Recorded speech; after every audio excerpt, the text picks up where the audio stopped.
কিন্তু পাকিস্তান ভারতের সংবিধান এবং একটি বিশেষ আইন তাতে ইন্টারফেয়ার করছে। এটা সবথেকে গুরুত্বপূর্ণ বিষয়।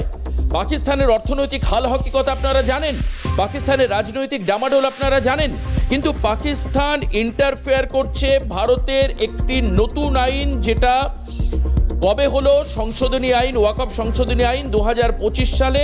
সেই সংশোধনী আইন নিয়ে পাকিস্তানের মন্তব্য আরেকবার আমি রিপিট করব যে পাকিস্তান কি মন্তব্য করেছেন আপনাদের জন্য। আমরা কোথা থেকে জানতে পাচ্ছি?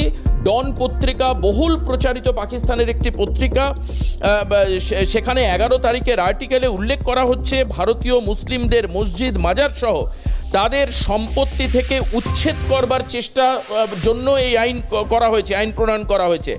এই আইন মুসলিমদের ধর্মীয় এবং অর্থনৈতিক অধিকারকে লঙ্ঘন করবে বলছে পাকিস্তানের বিদেশ মন্ত্রকের মুখপাত্র শওকত আলী খান।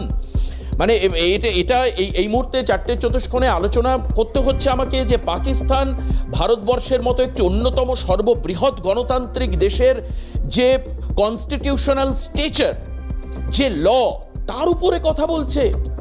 এবার এখানে দাঁড়িয়ে কিন্তু তার যোগ্য জবাব দেওয়া হয়েছে, তার যোগ্য জবাব ভারতের তরফ থেকেও দেওয়া হয়েছে।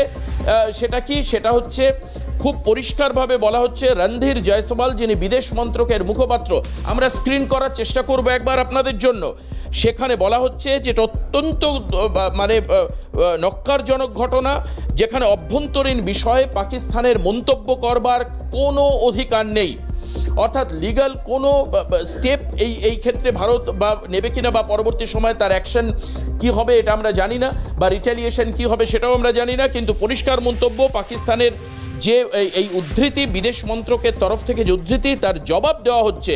রণধীর জয়সওয়াল বলছেন ভারত